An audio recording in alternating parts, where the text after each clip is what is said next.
Get ready for the Squawking Eagles Podcast. Hey guys, and welcome back to the Squawking Eagles Podcast. I am Mike, and today I'm joined by Mark. Mark, how's it going? Good morning. Good morning. Well, you know what? It's a great day. You know why it's a great day? Why is it a great day? Because it's another day I can talk about the Eagles. Another day that we can talk about the Eagles.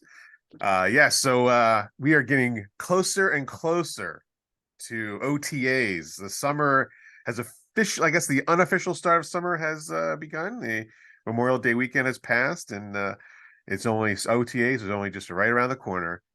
So we're gonna be trying and getting down to this. Maybe we can watch those OTAs a little bit this year and see if we can get our credentials approved. We're trying. The credential window is not open yet, so I check every day to make sure we are on that. So just today it's me and you, Mark. Miguel is on the bench this week. He's taking a sick day, if you could call. Oh. Possibly, I guess what you call it. He heard there's new rules in the NFL, and he was like, you know what? I'm not doing it. Yeah, so what we're going to talk about today is the new rules in the NFL. There's been what it is the teams will propose rules changes, and the teams will vote on them, and a lot of them have been approved this year. So we'll talk a little bit about that, and then there's a Instagram account. It's called flock.sports. They did the biggest what ifs in Eagles history, and so we'll talk about that a little bit. So if you want to follow us on Instagram, it's at Squawking Eagles Podcast. Follow us over at YouTube, Squawking Eagles Podcast, and then you also wherever you listen to your podcasts on Apple, Amazon, Google, and Spotify. All right, so first rule change that came up was proposed by your Philadelphia Eagles. It was to permit the use of the zero jersey number, which allows kickers and punters to use any number from 0 to 49 and 90 to 99. So that's a big thing. That's like almost college numbers now, right? Everybody can use a different number. Yeah, I get the old school method of like people were like, oh well, like I don't entirely understand the whole thought process, but it was like, hey, all alignment are between like 50 and 70, and that way I know they're linemen, and anyone between this like 80 to 90 was a receiver, because then I know they're a receiver. And it's like, well, what if you just know your teammates? Like, what is this crazy concept? That's crazy. And I get, all right, the refs are looking, and it's easier for them to see if like they're looking for specific numbers, but like, man, there's like 7 or 8 refs on the field now. You got plus the replay booth officials, which like they're allowed to be calling more and more like penalty style. They can be calling down like, hey, you missed this, which I think they should call more often. Like, let people choose their favorite numbers. Like I think it's always weird. Like whenever I play Madden, like my favorite number is 42. Yeah. And I'd have to like change my position because I want to be 42. And it's like, well, you can't be a running back and be 42. I'm like, well, I don't like that. And now the number is 0. I'm like, it's still a number, DeAndre Swift's gonna, add like a couple numbers in front of that and have that be touchdown total this year. I like that. Yardage, a little yardage after a couple zeros after that. Couple zeros, maybe 3 or 4 or 5 zeros. Yeah. 5 zeros. Overall though, I think it's gonna a nice couple extra numbers. Why not let the numbers of the game play a little bit? Yeah, I don't think it's not gonna hurt anybody. It's just gonna make people want to, rep that number better, I would say. I can't find my player because they're not between number 50 and 70. They're number 80. Yeah, it also was back in the days that people didn't have names on their jerseys, so they needed to know what number. So everybody knows people's names. Everybody knows what position they play. So they don't really need to know the number for the position anymore. Funny you mentioned that. I was talking to someone the other day about that. I would bet you the Eagles fans, and I know they're saying this from talk to friends who are fans of other teams, know their O-line better than almost any other team in the NFL. Yeah, I've seen. I was talking to my buddy about how like the amount of Eagles fans I know that have a Kelsey jersey. Yeah, and they're like, "Who the hell buys a center's jersey?" I'm like, "We do. I do. He's like the embodiment last year. of the, Yeah. And how many people got Lane Johnson jersey? I'm getting a Mailata jersey. I have to. It's Mailata. The guy's a monster. Yeah. It's like, bro, like people look at me like I'm crazy. Like, you want a left tackle, a right tackle, and a center? Right. Not like your star wide receiver, your star quarterback. No, last time I got my quarterback's jersey, well, we know how that happened. And from whence that went, like we're leaving that in the path. I'll get Hurts jersey when he retires, and I'll have it honorably put up. Yes. And receiver wise, like, don't get wrong, I love AJ Brown, I love Devonta Smith. They're great. Maybe I'll get a jersey of theirs in the future, but nah, man, I want that O line. And now they can have different numbers. I want to see my Lotto rocket like number 1. I don't know if he can. I don't know if the rules go that far, but it'd be funny. A little bending of the rules. Bending of the rules. They're allowing multiple people on the same team to have the same number, so why not? Yeah, right now the Eagles have 2 players with number 10 and hopefully number 3 with number 10 coming up. So we'll see. Yeah. We'll talk about that. Interesting one to pull that off. Next rule up. Next rule is proposed by the Chargers, and it was approved, is make the adjustment of the play clock following the instant replay reversal consistent with other timing rules. Like, are the Chargers that upset about the time? I guess that during the Jaguars game, the time kind of they got screwed by the time. But yeah, that's another rule. The rule that I want to change. You know what? I mean, if the play clock, I guess if you were letting the play clock go and then a change in the play, like, I guess it should be where it should be, right? Yeah, I don't know. I guess a few seconds matters. It's important to get all those seconds in.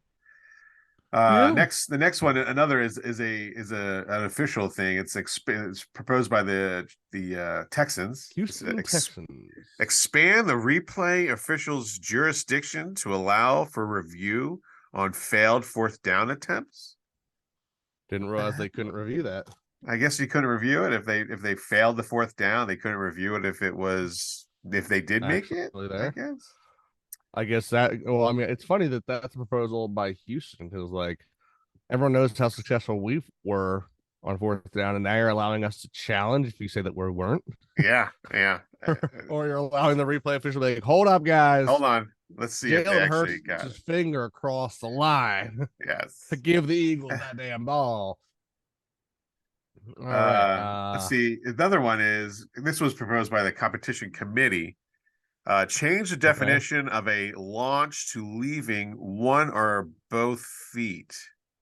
Okay. I agree to that. Yeah. Yeah. When you're the launch hits kind of thing, that idea. Because I can definitely, I mean, the NFL players can put a lot of power into one leg. Sure. And, if you're launching head first into somebody, I think there's some dirty players out there that were taking advantage of that. I'm not on 2 feet, it's not a launch. Well, right. Well, now it's going to be. Exactly. This I like the next one. Another make the penalty for tripping a personal foul. Yeah, I like that one a little bit. Because I feel like I like it because I've seen sometimes where there's 100% like intended tripping that definitely ruins a play. Yeah. I'm interested to see how well it's called, though, because I have a feeling sometimes people's feet just get caught up. Sometimes things just happen, and I'd hate to see that penalty ruin games. No, I agree. So I'm a little back and forth on that one. Yeah. Let's see. Next one is, again, competition committee. Make the penalty for illegal handling the ball forward consistent with illegal acts such as illegal forward passes. So we want to hand off forward. Yeah. So like, I guess when they do where they hike the ball to a quarterback in shotgun, you can't I can't do a jet sweep in front of him. We can't like do that tap pass, maybe making maybe that's an illegal pass. I'm gonna guess. Interesting. I want to see how that plays out. Yeah, because the Eagles have done that a few times. Not as many as probably maybe other teams. Next one is make the penalty for illegal punts, drop kicks, or place kicks consistent with illegal acts such as illegal forward pass. So what happened in the Eagles game where the punter Sipos dropped the hike, had to run down the sideline and then drop kicked it. to get a forward movement. So they're saying that they're making that an illegal forward pass. You can't do that anymore in football. Which I guess if that's the truth, then he doesn't get hurt from trying to do that. He just either takes the hit and goes down rather than trying to make it into another play. That's what I'm going to say. Yeah, or he could pick it up and throw it, and we could score a touchdown. He could have done that. Let's see. Proposed by the committee again, prevent the offense from benefiting by an extension of the half as a result of their foul. So that's like, the path can't end on a defensive play, and now the half can't end on an offensive play. Is that what I'm reading into it? I think more like, if the offense commits a penalty, that would kind of give an extra play or like stop the clock. Right. And it's the end of the half. Right. You're okay. So well. How many times does that even happen? How many times does that even happen? I don't think it's often, but maybe it happened more than we noticed. Right. Another one is clarifying use of helmet against an opponent by removing the butt, ram, or spear language and incorporating those actions into impermissible use of the helmet. So I guess people, that came up where that guy took off Myles Garrett took his helmet off and smacked it against that guy's head. Yeah, that's one of them. Yeah, I guess, if you have specific, that's one problem where specifics get in. You say, oh, well, I didn't butt the guy, with my helmet. I nudged into him. I didn't ram him. I didn't spear him. Well, now it's like, well, you use your helmet in a way you're not supposed to use your helmet. Your helmet's on your head to protect you, not to hit the opponent in any way, shape, or form. I agree. And so that's what that's what I guess that's that. But that should have been taken care of years ago. That's just, I think that because that happened a couple of years ago, didn't it? Yeah, it sounds just obvious, but whatever. I guess so. Let's see. This is by the Eagles. This is to permit a team to maintain possession of the ball after a score by substituting one offensive play, 4th and 20. Oh, this was a proposal. This was a proposal. I'm sorry. Yeah. That was a cool one. I think the XFL does that. Yeah, the XFL. XFL. I like the XFL. I don't think that was approved. I think we should I think they should at least try it out in the preseason. I think it'd be kind of a cool idea. The others that were like some bylaws, which was like changing claiming periods. So, anyone that's waiting on a Friday or Saturday in the last week of the regular season could start being claimed as early as Monday rather than, I guess whenever it normally was. Competition committee inserts strength of victory as a second tiebreaker for awarding contracts, which I guess that comes to the schedule, the contracts and such. Yeah. Another one was adjusting the rules for postseason signings to account for standard elevations rule.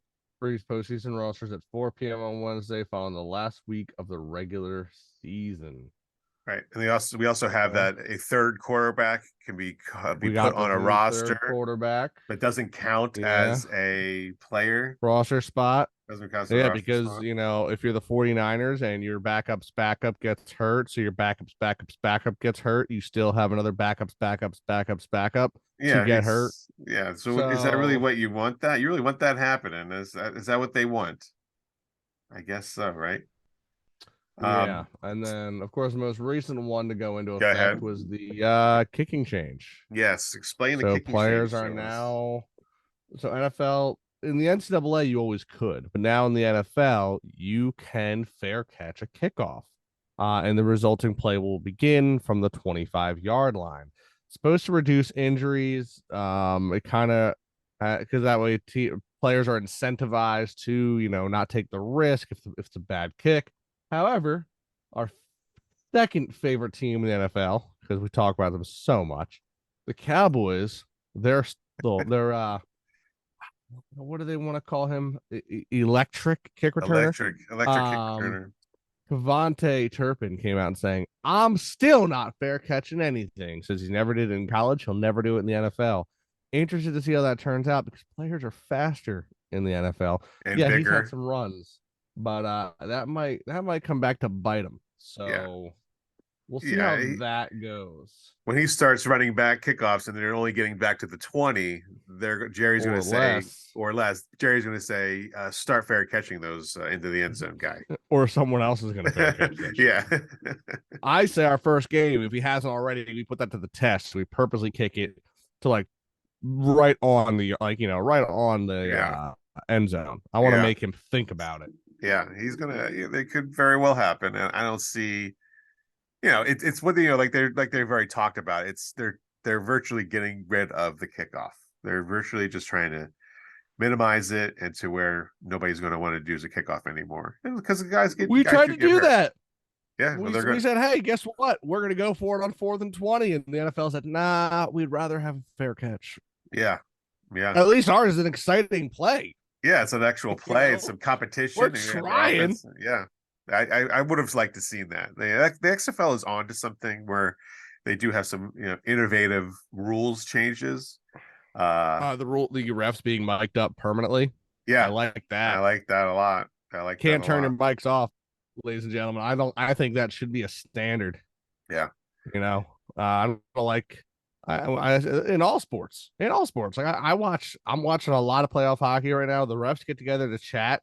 Yeah. Granted, I feel a lot of time they do very well. Their replay officials are good, and there's always like one of the commentators usually right there, so we can kind of hear it.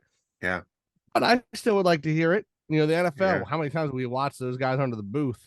They put under the hood and they come out there talking to someone. They go back in the hood. They're talking to someone. It's like, what you talking about? Yeah, right. We've all seen the play 7 times. We all know exactly what happened.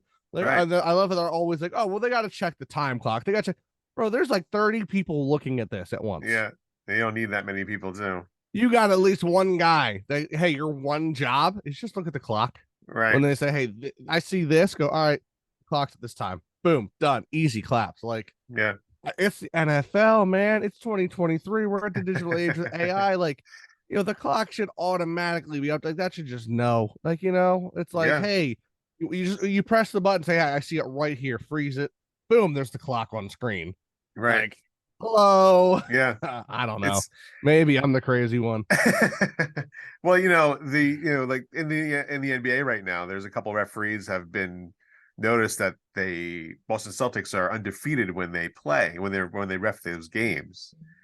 And it happened in the Sixers game and happened in the Miami Heat game. So there's a question of like these referees, if one guy got caught gambling, you can't just tell me only one guy's gambling, one referee is gambling in all of the NBA and all of the NFL.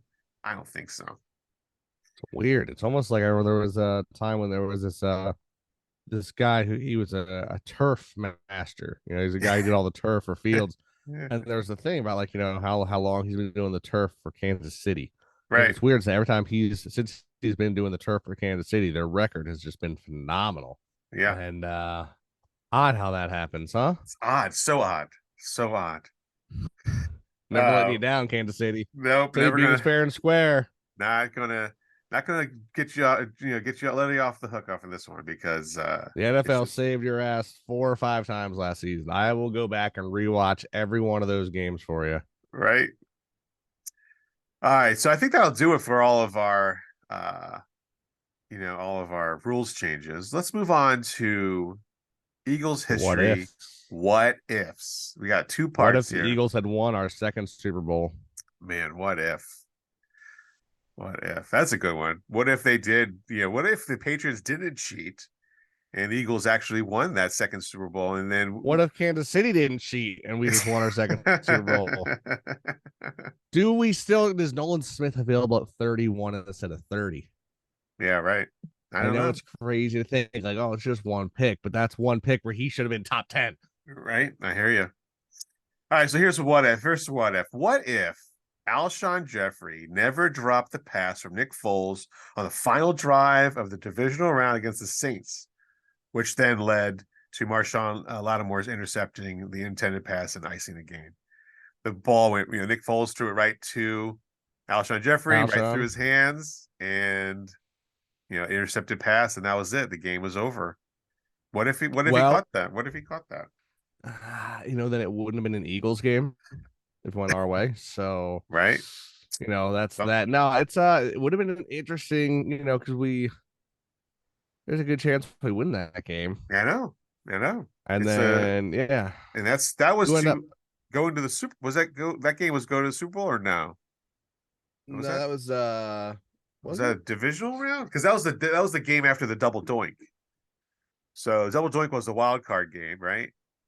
And then this was divisional round, so we would have gone on to play for the conference. Right. I don't remember who ended up being who it was. Year. I think it was the Rams. Was it the Rams? Was that the Rams Super Bowl year? Yeah, I think it was the Rams Super Bowl year. I don't think we would have beat the Rams that year anyway. Yeah. Let me look it up. 2000. That would have been 2018. No offense, but Nick Foles wouldn't have beat the Rams that year. No, I don't think so. I know everyone gets hype on him. I know I'm still the asshole. Yes, Nick Foles is our Lord and Savior. Big Dick Nick won us the Super Bowl. Yeah, that was the Rams. That was the Rams year where they lost the Patriots 13-3. So yeah, but that was golf. That was the golf led Rams. The Eagles could have beat those Rams. The Eagles could have beat those Rams. Matthew Stafford Rams different. All I'm saying is that look, I will appreciate Nick Foles for his contributions to our Super Bowl win, but he is a different quarterback, and I just.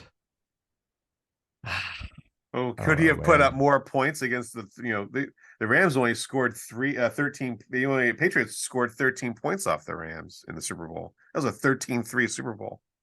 Far different than the previous year against the Eagles. Yeah. All right. Next 41 points was nice. Yeah, I know. Next one. Here's a good one for you. This one's for you. What if Chip Kelly never released Deshaun Jackson and traded away LaShawn McCoy? Ultimately, the McCoy trade helped the Eagles move up to draft Carson Wentz in 2016, who led the 2017 team to the Super Bowl in 52. So, what if that never happened? Then if we don't trade for McCoy or Deshaun Jackson, we're not even talking about a Super Bowl in Super Bowl 52. What do you think? I'll say the same thing I've been saying for a while now. Look, I understand people's distaste for Chip Kelly. I wish Miguel was here. He chose not to be here. And you know what? I told him I'm going to have the most controversial talks and topics while he's not here. Here we are. Here we go. Look. You might not like Chip, and I get it. When Chip left New England, because he was up in New England, then he was at college, and he went to Oregon. When he went to Oregon, he picked up on a team with under Bellotti that was they're okay. They were doing some stuff in the Pac-10 at the time, but they weren't winning championships. No. He came in and said, "All right, guys, I'm the new head coach. This is what we're gonna do. We're gonna follow this. I'm gonna do sleep studies on you boys. You guys are gonna participate in sleep studies, nutritional studies. You're gonna do your best to get this exact amount of sleep. You're gonna do this, you're gonna eat these foods, follow this regimen. We're gonna work out at these times. You're gonna study at these times." It was a very strict schedule. Right. But college players want to make the most of their opportunities. Right. And they bought into the system. The man had like 6 or 8 losses in college. I mean, 4 seasons. He took this team that was okay at the Pac-10 to being national contenders. I mean, Oregon said, "We're going to let you do it." And he said, "I'm going to do it." Yeah, they gave him the 4 keys. seasons. We are champions. We're up there. We are fighting for, and right now, to this day now, Oregon is continuing to be a top 10 team year in and year out. Yeah, they've had a couple off years since he left, but year in and year out, they have fought their way to the top 10. Right. Because of the structure he put in place. He comes to Philadelphia, very first season with us. People tend to forget he took us right to the playoffs. Said, "Look, boys, we're following this." And when the players bought in, we did really well. Yeah. He said, "I'm going to draft." He had an issue with Howie. He had an issue with the front office. Said, "Look, I can't work with the garbage that's been drafted." I don't remember his name, but I know it was a linebacker. Marcus Smith. A linebacker in the first round. Thank you. I said, I don't remember his name. I remember his name. I don't remember his name because he's not memorable. Because we let a team, this was a Howie that drafted prior to Chip, who didn't know how to draft. He's made a few mistakes after that, but he's gotten a lot better since. Right. But the front office didn't know how to draft. We drafted flubs. He comes in and goes, "Look, these are my boys. This is who I'm drafting. Make me a GM." And they said, "All right, bet." And all of a sudden, there goes McCoy. People are getting a little upset. And there goes Jackson. We're getting upset. But the players he brought in, the Lane Johnson, the Fletcher Cox, the Zach Ertz, these players came in and built the foundation that we now call our Super Bowl championship team. All we did was we let him build the farm, and then we sold him off before we made the profit. So you want to know what if Chip Kelly doesn't release Deshaun Jackson and LaShawn McCoy, we don't win the Super Bowl. That's the what if. Do you like the Nick Foles Sam Bradford trade? Were you a fan of that trade? At the time, yes. Yeah. Foles wasn't hitting shit. Yeah. Foles couldn't make a pass to save his life, and Sam Bradford, and this is a crazy statistic that the people hate, was statistically speaking the most accurate passer in the NFL. The man was putting the ball on receivers' hands his entire career at like a 76%. What's the average NFL quarterback? He had a weird statistic on a player who's notably beyond like worst teams ever. Yeah, he's got a really weird statistic like that. He also I'm pretty sure he's top 5 quarterback with the most drops all time. Yeah, you're right. He would just put the ball there, and receivers like Alshon, our last one, said, "I don't know how to catch." Yeah. Huh? So yeah, no, I completely approved of that. Nick Foles wasn't getting it done. There was Jackson and McCoy didn't want to buy into his system. Yeah. He went out and got a linebacker and trade for McCoy that he knew would buy in the system because it worked with him in Oregon. And arguably, he wasn't a star at linebacker, but he did pretty well for us. And Alonzo, people tend to forget that Alonzo had an interception. Yeah. That on film, watch the clip, looks like it's Odell Beckham. Yeah, it was crazy interception. One hands that, and it's like people are like, bro, Odell Beckham has had his entire career built off that catch. Entire career. Everyone talking about how great he is. Like, yeah, he's a good receiver, but that catch gave him his star. Yeah. We have a linebacker that does the same thing, which interception, in my opinion, even bigger in the end zone, prevents a touchdown. People forget it happened all the time. But this man builds a foundation, builds the product of what we're going to do to take it to win a Super Bowl. And look, he's gone. We take his team, we win a Super Bowl. And we go, oh, look how great we are. We made a decision to get a right coach. And then we realize a year later, the quarterback wasn't it. Oh, the coach wasn't it. The assistant coach wasn't it. Weird. You took the guy who built the system, got rid of him, let anyone drive. It was like racing. It's like doing you're racing cars down the road, and you kick the driver out in the final 100 feet and go, oh, I won the race. I did it. I drove the car the 100 feet. It's like, yeah, you had a mile lead. You should have. And they're like, oh, what are you going to do with the next race? You have the same car. I'm going to drive it right into a wall. And then we did it again and again. And we're like, I don't know what's happening here. What's going on? It's like, oh, we kicked out the driver and we got these guys. And well, they thought the wall was the finish line. And so that's where we are. And then finally, we got someone new in here in Sirianni, which is crazy because the Eagles fans brought in Doug Peterson with arms wide open. Yeah. And yeah, he won us a Super Bowl with a team that was built for him. And then, and then he crashed the car. We pulled in Sirianni and everyone's like, who the fuck is Sirianni? Like, who's this guy? And now he's like, I'm putting it back on course. And it's like, all right. I'll take it. So yeah, that's my hot take for the day. What if we don't win a Super Bowl? That's what if. Right. That is, what if we didn't win it? Yeah. I wish Miguel was here. Miguel, where are you, man? I wish he was, but he don't want to be here because I don't know time. Guess what? Podcasts are a minimum weekly effort, my guy. Come on, Miguel. All right, next one. Here we go. What if instead of drafting Zach Ertz 35th overall in 2013 draft, the Eagles drafted Travis Kelce? Interesting, right? What, the podcast is a lot different. The podcast is theirs. Right. Their podcast is a lot different. Yeah, I would say so. And there's no telling if Travis Kelce would become the Travis Kelce is now with what quarterbacks Eagles would have had, because who knows? There isn't. He's really benefited from having Patrick Mahomes there, because Patrick Mahomes kind of extends those plays where he can just hang around and just, pick up whatever Patrick throws out. So Yeah, again, I'm not a big fan of Travis Kelce at the moment. Still, you might want to say some more on him because I'm not a big fan anyway. I will.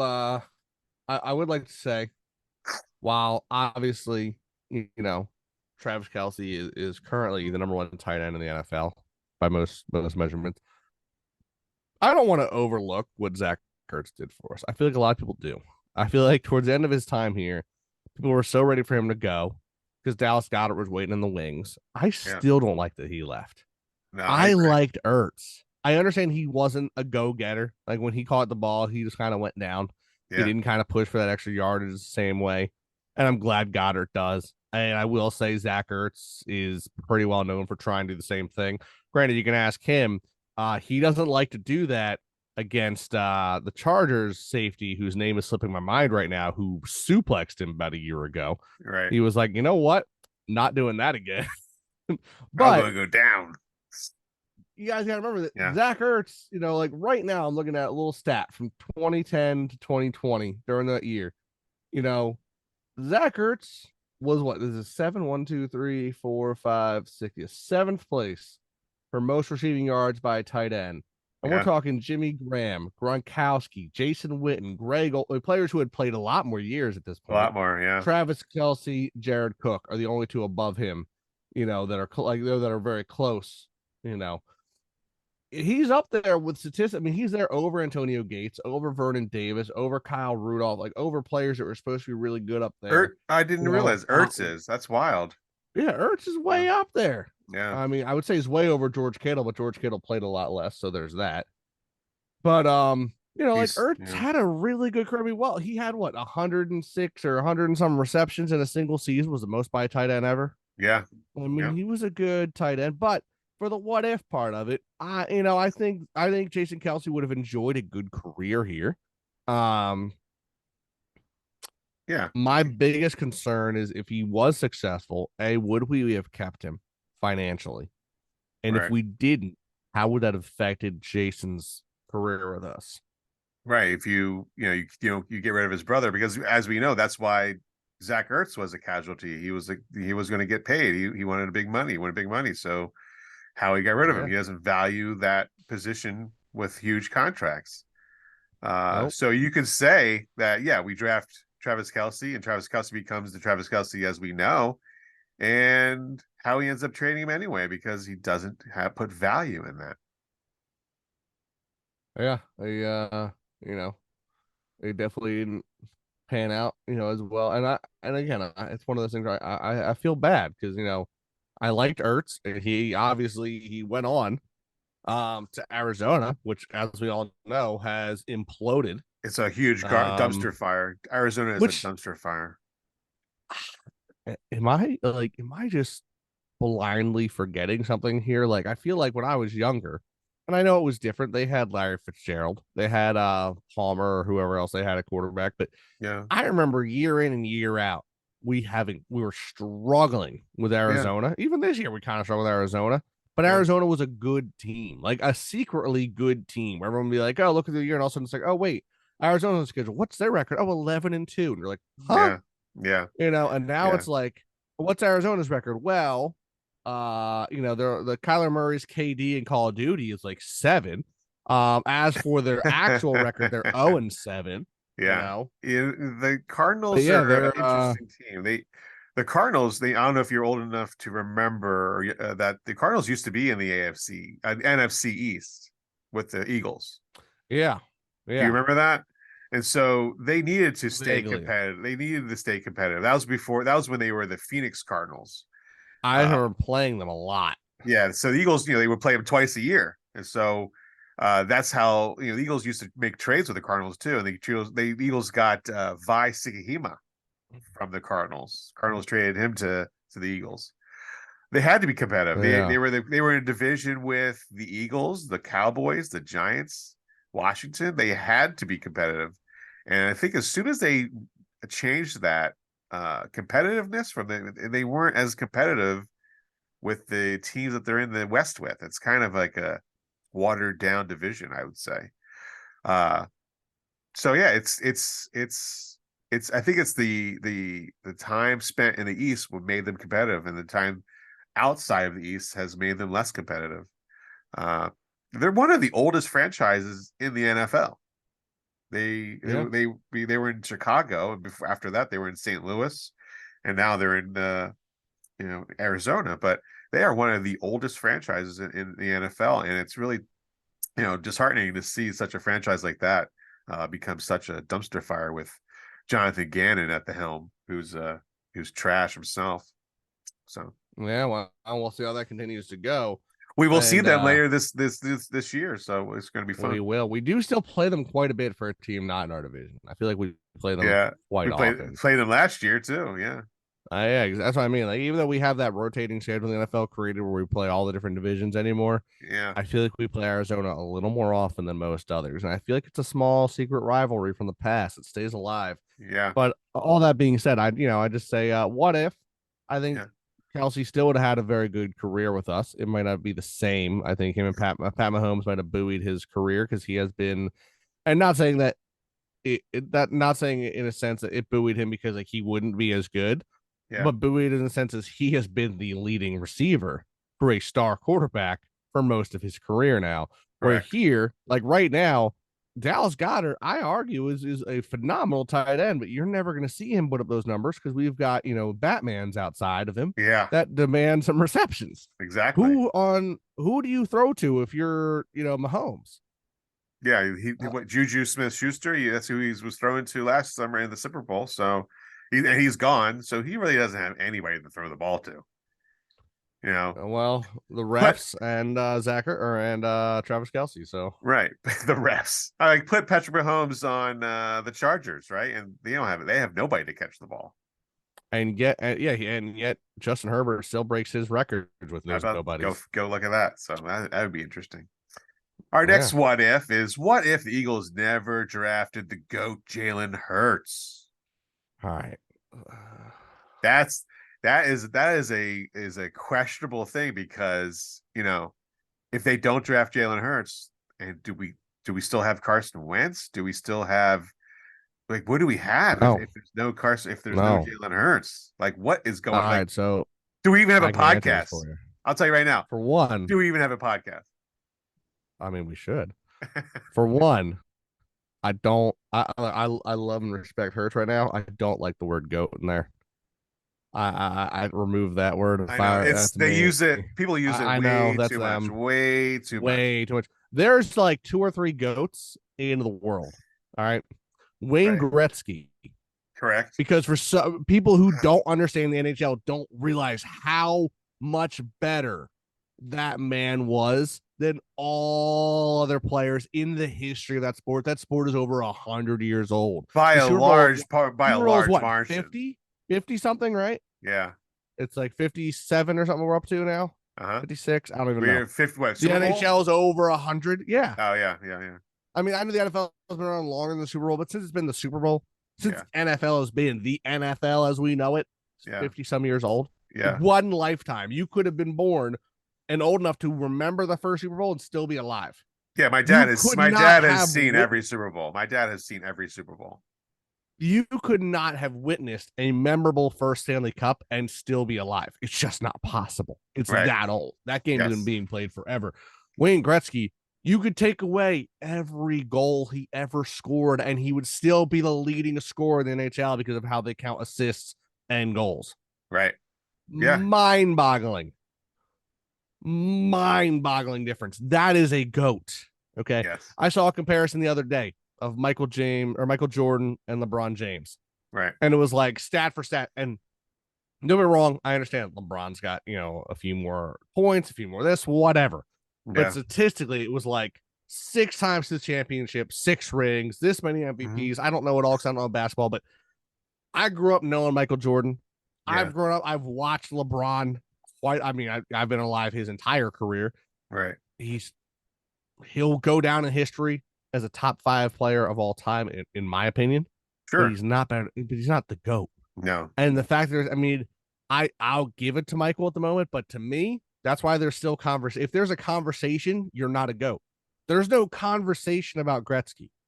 Okay. Right. That is correct. there's still conversation about Brady. You know, they're like, how long was it? Brady or Manning? Brady or Manning? His entire career. And now it's like, well, Brady played an extra 6 years or so. Yeah, Montana too. Brady in Montana. You know, Okay. Brady in Montana. I'm like, and now they're like, oh, well, will Mahomes beat that? You know, Herbert's breaking Mahomes records left and right. He's on a shittier squad. Does he get the right couple players and start breaking all those records? And now he's a goat. Now he's a goat if he's doing that. Right? There's a conversation. So they're not a goat. Michael Phelps has how many gold medals? Yeah, enough. It's not even close. Yeah. That's a goat. I remember I can't remember his name. There was a kid who came after Michael Phelps, like, I'm going to break his records. I'm going to do it. And he was an American. Yeah, great swimmer. Yeah, it's Brody. I think his name was Brody. I couldn't remember. Couldn't come close. No. Couldn't come close. Michael Phelps was an animal of a human being. That is a goat, ladies and gentlemen. No offense, Jalen Hurts. Look, bud, love you, respect you. Can't wait to see what you do in the future. Love what you've done so far. Yeah. Definitely have silenced a lot of critics. I'm not giving you the term GOAT. That's just, I feel like it's unfair to you because your career just started. I feel like GOAT status is earned.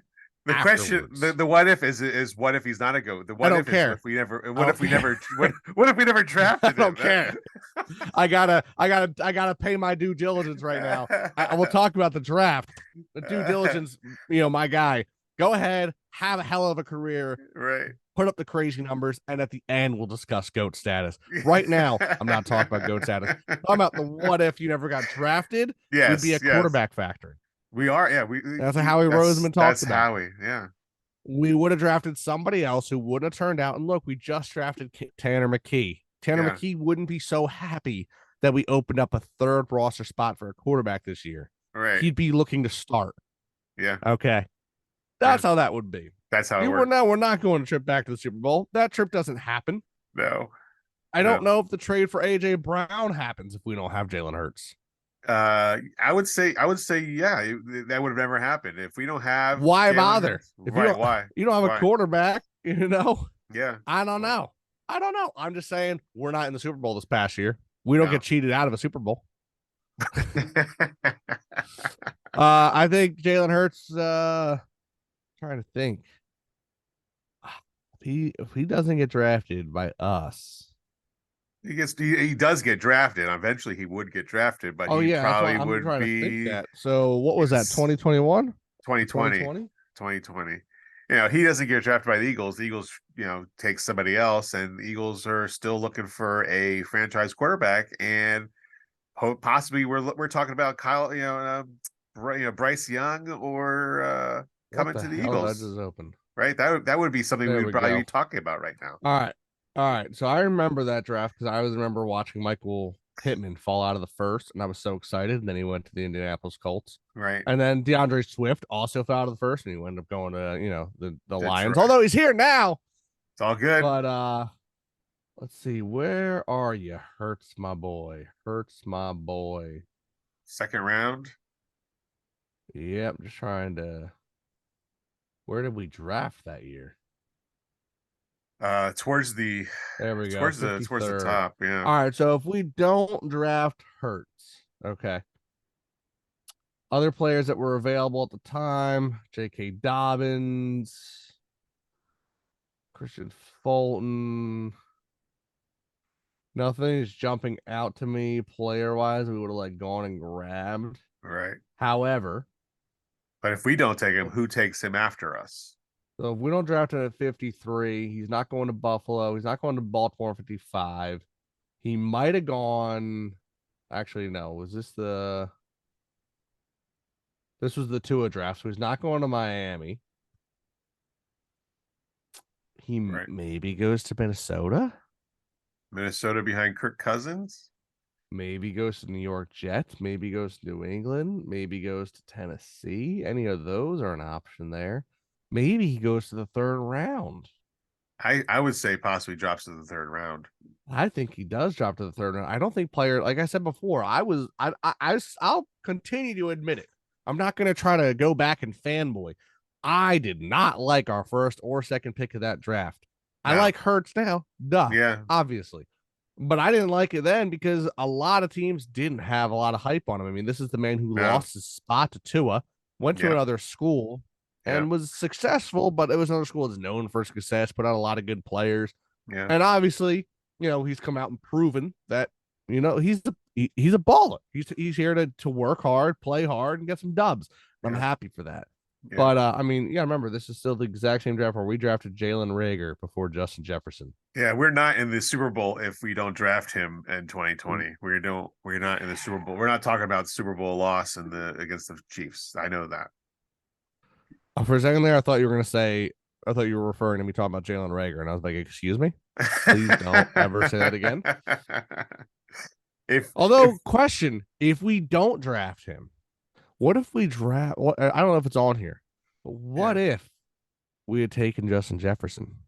I think that is coming. And Jalen Hurts. Interesting. That would be. That would have been nice. All right, next one. This is the last one for part one. There's part two coming up. What if Andy Reid won Super Bowl 39 against the Patriots in 2004? What if that happened? Well, Brady would still be playing because he wouldn't have enough Super Bowl rings. Right. And standard practice in Philadelphia, we still would have let Reid go a couple years later. Standard practice. That's how we are. And dude, are you kidding? Look. How many teams? I would love to see someone actually pull up and make the stats for it. I think it's interesting. The amount of teams that have taken a Philadelphia coach in any sport where we are failing here and then gone on to be successful elsewhere. I have watched it in hockey. I've watched it in football. Pretty sure it's happened. I don't know if it's happened in baseball because I don't know. I know we have managers, not coaches, and I don't really know how much they do much. I don't know. When it comes to the manager side of baseball, I don't know much about it. I don't know much about. I know baseball on a very dry sense of the term. Right. The Phillies have had. Like just recently, Gabe Kapler went from the Phillies to the Giants, and he had success. They didn't win the World Series or anything, but there hasn't been a lot of managers. How long ago did he leave? 2 years ago. And how long is he? So he's been with the Giants for 2 years. 2 or 3 years now, yeah. And have they been on an upward trend? Yeah, they have been. Yeah, they had the best record in baseball last year. Yeah. Yeah. Well, my point is being made across all sports. I mean, didn't that just happen with basketball too? Didn't we have a coach a while back who now is with a winning team, and that's the reason we got Doc Rivers was to be a winning coach and hasn't won us shit. Well, Doc Rivers, let him go. He's gonna go where?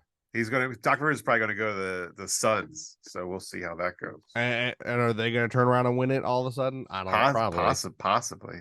They'll be competitive. Seems to be a trend. So yeah, look, I would have loved it if Reid had won a Super Bowl. I mean, as an Eagles fan, and for Reid, I would have loved to see Reid get his first Super Bowl here. He spent a lot of years here.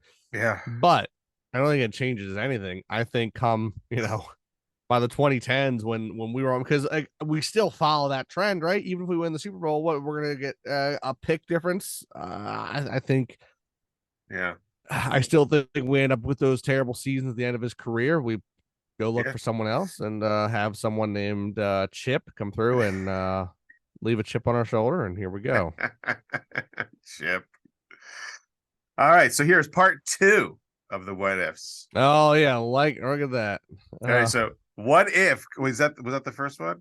No, that's a little preview of what it is. So what if Carson Wentz never tore his ACL in 2017 against the Rams? What if he never did that? I've told someone my opinion on this one before, and I don't know why, but apparently it's a hot take. Yeah. And apparently I got a lot of hate for it, but I'm gonna say it again. Oh, really? Let's hear it. Yeah. I don't think that the Super Bowl is nearly as exciting. I think we absolutely blow out New England. I think that we destroy the rest because we were on a tear while he was healthy. Yeah. I think we continue to blow teams out, just like this year with our offense was just crushing teams, and which is why again the Super Bowl was so confusing to so many people. Yeah, because it just wasn't played the way and which again now we know a lot more about Gannon and tampering and kind of. I don't know if it was them cheating or Gannon saying I don't care anymore. Right.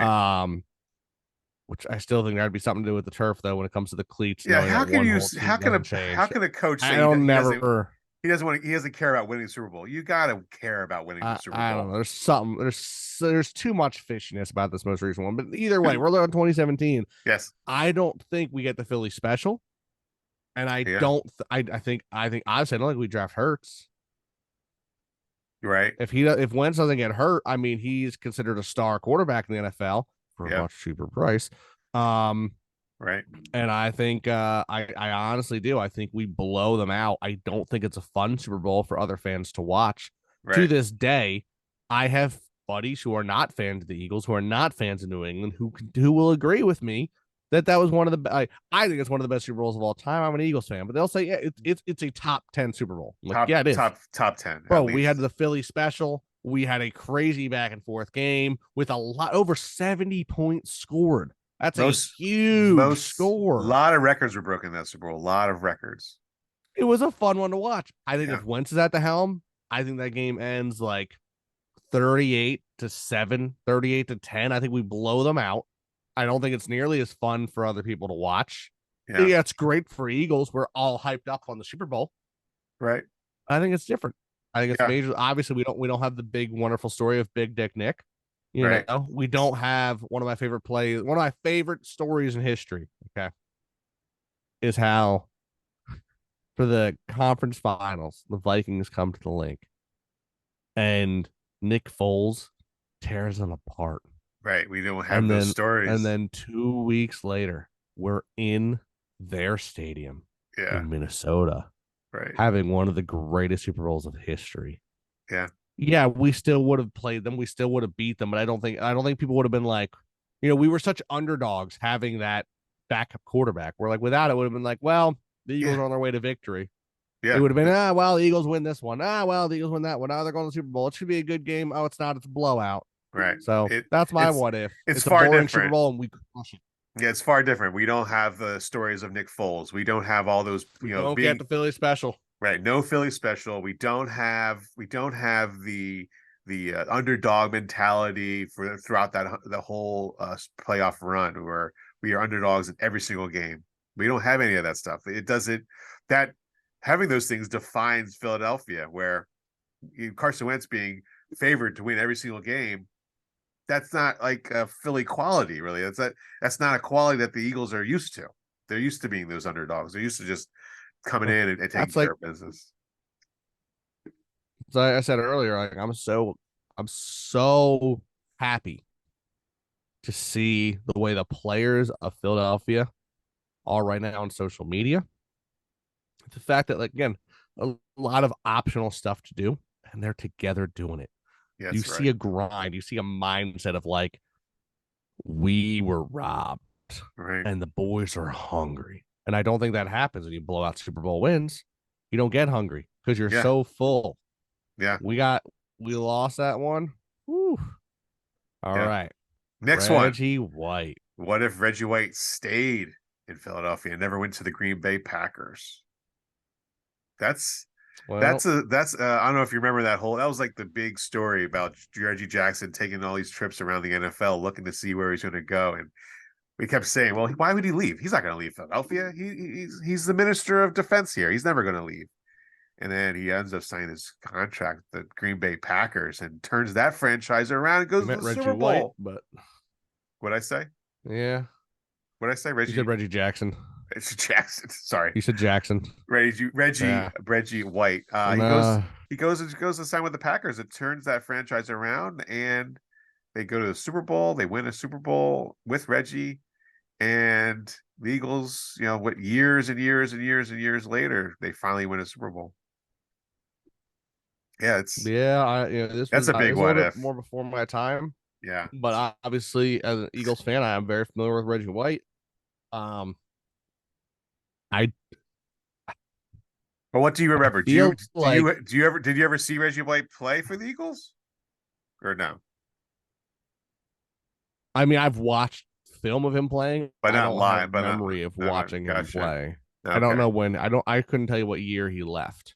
Yeah, it was early 90s. I'll look it up. You go Yeah, ahead. Say what you're going to child. say. Yeah, well, you go ahead. Say what you're going to say, and I'll tell you when he left. So while obviously we all here love Philadelphia, the Packers being one of the original teams in the NFL, I've said this to people before. If you look on a map of NFL sports cities and you start looking into the cities and investigating them, New York has 2 football teams. It's a 12 million person city, plus surrounding area, puts it close to 20 million people that could be a fan. Right. Philadelphia, the city itself technically has a population of like what 1.5 million or something like that, but the surrounding population is over 5 million. Baltimore, Washington, you're in the same boat. Boston, I know we call them New England, but they're Boston. We all know. You're looking at all these cities. Even Detroit is a heavily populated city. Denver is, a little over 500,000. Like, there's a lot of population. Green Bay has like 100,000 people. It's smaller than a college campus. It's a city with less people than a college campus. Yeah. Okay. It's not a big city. No, you don't go to Green Bay for the nightlife. You don't go to Green Bay, because you're looking for this, this amazing area. No offense to Green Bay. I understand that I'm not shooting, shots at Green Bay, but their history is that they're one of the NFL. I mean, they were the first Super Bowl winners. Yeah. So they have this mystique with them. I mean, in my life, they've had 2 quarterbacks. Right. I mean, I think there's been more, but in my memorable life, there's been 2 quarterbacks. Yeah. Name another team like that. Not even New England can say that, because I remember prior to Brady, Brady, and they're on to a 3rd and now 4th quarterback since. Yeah. In my entire memory of the Packers, it was Favre and Rodgers. Yeah. They both won Super Bowls. They both had, great careers. That's how it is at Green Bay. So I don't think, maybe I'm wrong, I don't think Reggie White staying with the Eagles wins us a Super Bowl. I think it obviously would have been great to have him. Obviously, he was a monster. But when you go to a team, and teams still know this to this day, when you go to a team that's got a name behind it like that, there's like I always refer to hockey because I'm a hockey guy. There's a group of teams called the Original Six in the NHL. It was the 6 teams that formed the NHL 100 years ago. Yeah. Guess what? Those teams still have a little bit extra when it comes to recruiting players, when it comes to going and signing, free agents. Yeah, the same thing happens in the NFL. Even with baseball, too. Baseball's like that. Same thing I'm sure probably happens in the NBA. There's a few certain teams out there where you're like, you know what? It's the prestige. There's some players. Prestige. Yeah, exactly. It's like, oh, well, it's like, look, I know as a Phillies fan, obviously I love the Phillies, but I'm not stupid. I know the Yankees have a prestige about them. Yeah. There are players out there who go, I could play for the Yankees. Yeah. In the NFL, it's like, I could play for Green Bay. Yeah. That's why players go there, man. That's why it was like, that's why it's crazy when they're doing so good for so long. Players look and go, I want to, I have an opportunity. I'm looking at I'm a free agent. And I've got some contract offers. It's, I could go to LA and play for the Rams. This will tell you. Okay, so his last year in Philadelphia was 1992. Okay. Yeah. No, I never saw him live. I saw him live. I was born. I was born and he was playing for the Eagles, and then he wasn't before I turned 1. Right. So then 1993, it was his first year in Green Bay. So his last year in Philadelphia, he had 14 sacks.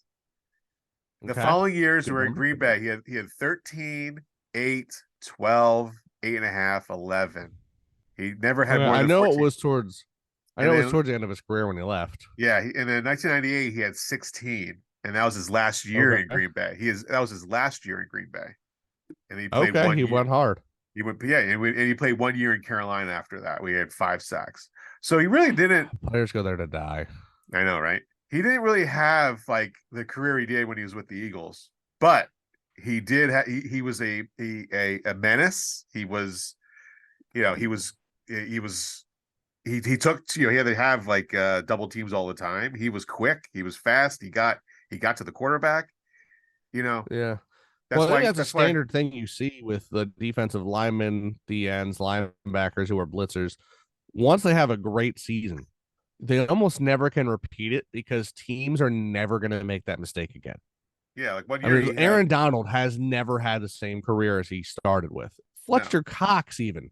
Yeah. This year we are a 70 sack team. Yeah. Fletcher Cox struggled. He didn't have sacks. as many. Why? Because he is double teamed. That's why other players are free. Yeah.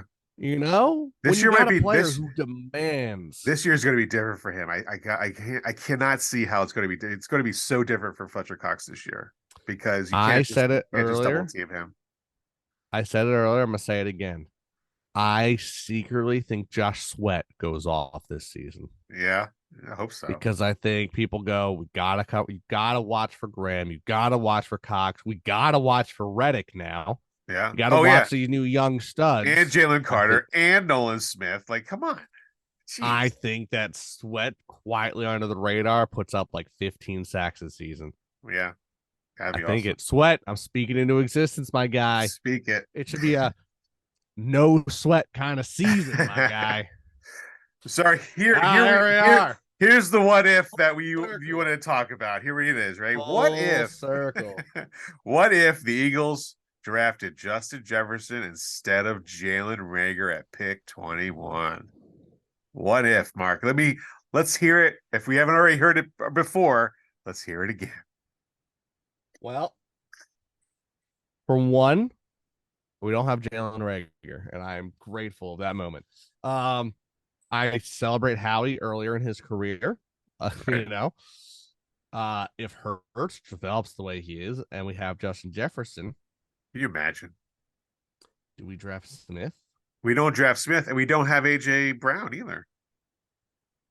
I agree that we don't have AJ Brown, but do we not? We might still draft Smith. You think about it. You're a GM. Okay, let me pull this up. Yeah. That was 2021. 2021. Yeah, that was he was this 6th overall. They took him at 6 or 8. Or no, 10. They took him at 10. Devontae Smith, the Heisman Trophy coming out of college from Alabama. That's my thing. It's like, how many times you get a receiver? Think about this real quick. Anyone who's an NFL fan, anyone who's a football fan, okay, I'll look it up for you. Yeah, you're right. I think we talked this about receivers. Yeah, who have won the Heisman Trophy. Yeah, I can only think of 2. It was Desmond Howard and Rocket. I think Rocket Ishmael. I think he won a Heisman Trophy, but those guys, and maybe Charles Woodson. Who it's not a long list. I think we already talked about this. It's a very small list. It's very short list. For anyone out there who's not a college football fan, you're an NFL person, you don't really follow college, and there are people out there that are. Yeah. The Heisman is awarded to the quote unquote best player in football. Right. And this is why it's been joked about that they need to remove quarterbacks from it, because quarterbacks win it so often. It is a quarterback's trophy for how many years. I'm going to pull up the list of Heisman Trophy winners. Okay, we're going to organize this by position. Okay, I'm scrolling through. All right, here's the receivers. The entire list of receivers. All of them. 1972. The Heisman's a pretty old trophy, too. A very old trophy. 1972, Johnny Rodgers out of Nebraska. 1987, so 15 years later, Tim Brown out of Notre Dame. Yes. Notre Dame, as most people call it. 1991, so only 4. By the way, he's a Hall of Famer. Tim Brown's a Hall of Famer. Yes, he is Hall of Fame wide receiver. Yep. I'm gonna guess, if I looked it up, Johnny Rodgers either is or I would hope had a good career or something happened. I don't know. I don't know Johnny Rodgers was the 70s. I don't think he's a Hall of Famer. I'll look it up. You keep going.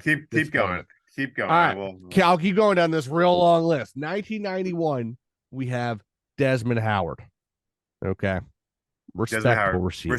Not a Hall of Famer. Not a Hall of Famer, but respectable receiver. Johnny Rodgers, not a Hall of Famer. Rodgers, not a Hall of Famer. 2020, Devontae Smith. Oh, wow. That's the list. That's it. That's the list. Wow. So yeah, That's the entire list.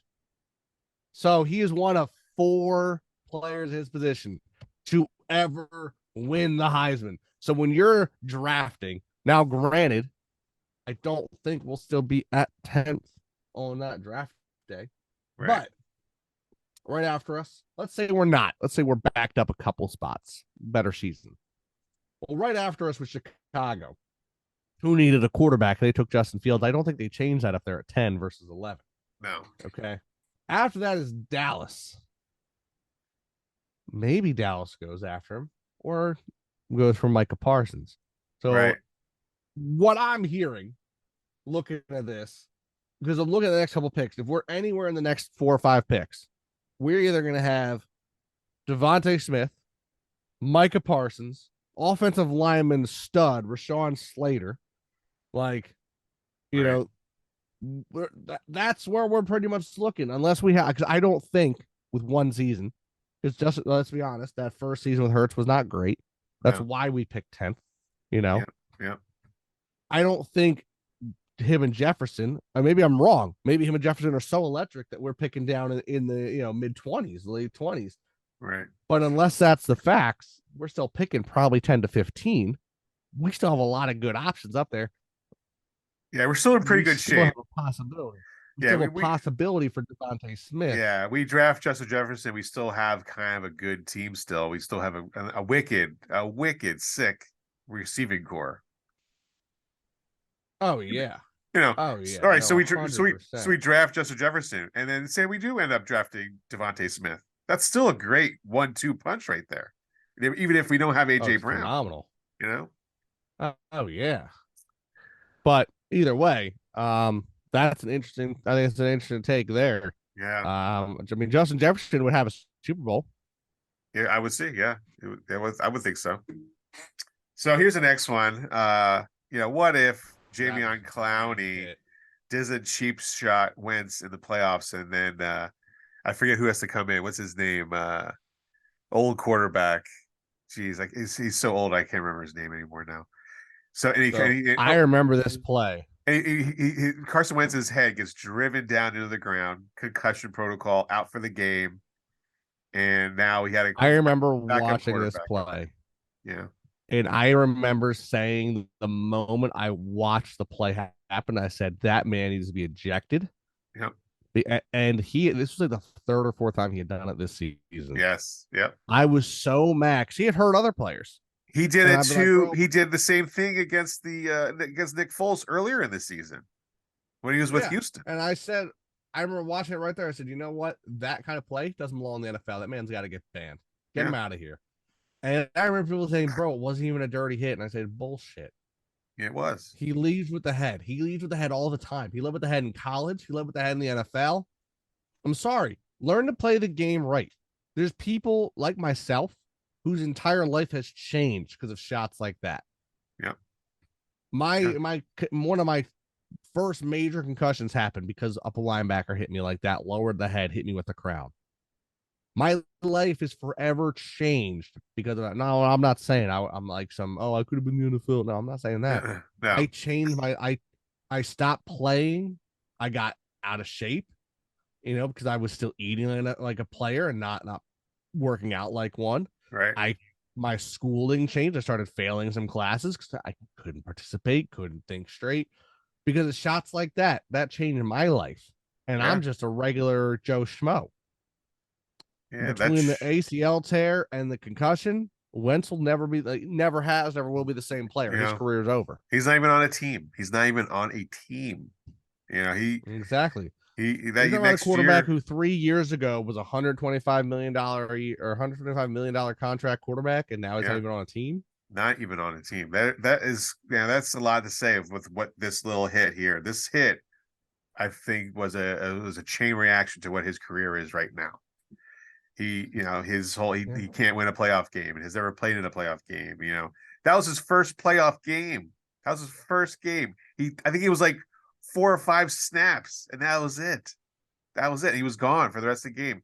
And then the backup was in it, which I can't remember his name. But he in the backup ended up pulling his hamstring during the middle of the game and ended up finishing it. It's just that, yeah. If Carson Wentz doesn't get a concussion there and is out, maybe he's still an Eagle. I don't know, but it's a shame. I wish I would have liked to see him finish that game and see what would have happened. What if? Yeah. Moving on. Next one is, what if the Eagles kept T.O. instead of trading Donovan to McNabb? I even said traded McNabb. Yeah. I don't know. It's the. Wait. Is this asking if we could have had Kevin Cobb and T.O.? I think that's what the breakdown is here. Kevin Cobb. Like, didn't we end up with Kevin Cobb after McNabb anyway? Yes, 100%. That's what happened. Kevin Cobb came in and he was the quarterback. Look, I don't like this. What if? I don't like this. What if? I'll say it. This is that time of the year, time of our life where the Eagles just weren't the Eagles. You know, like it sucked to be, an Eagles fan for a few years there. So yeah, I don't think either way we stay alive. No, I agree. Maybe we trade them both. Get rid of both. Blow it all up. Yeah. Blow it all up. Exactly. Blow it all up. Yeah. Like Arizona should be doing right now. Blow it all up. Arizona. Get rid of everyone. Sell everything. Buy young, buy dumb. Right. That's I don't even like Kyle Murray and Zach Ertz are like the only guys left, and Budda Baker wants to get out of being a Cardinal. So and talks of him coming to Philly. I don't know. Coming to Philly. There's always talks to everyone coming to Philly. Everyone's on the phone. None of them are coming to Philly. Look, Philly, I'll put you all to rest right now. We have our team. Yeah. We're not getting DeAndre Hopkins. We're not getting Budda Baker. We're not getting any other player looking to leave some other team because we got our team. All right. Yeah. We're all we got. We're all we need. So that'll do it for the what ifs. Thank you to Flock Sports on Instagram for putting that up. And that's who we use that. We use the Flock Sports. Go find them on Instagram. Thank you, Miguel, for making this amazing podcast today. Miguel, we missed you. Maybe next week you'll be back to discuss what we discussed here. A little bit of I can't wait to hear his notes. A little recap of his notes. We have other topics to talk about. Sorry, Miguel, we won't have time for that next week, my guy. Oh yeah, sorry, Miguel. Sorry. So here we are. That's it. I'm Mike. That's Mark. Miguel's not here, so we're gonna have to do it ourselves to end this podcast. All right. EAGLES. Eagles. Fly, Eagles, fly. See you next week.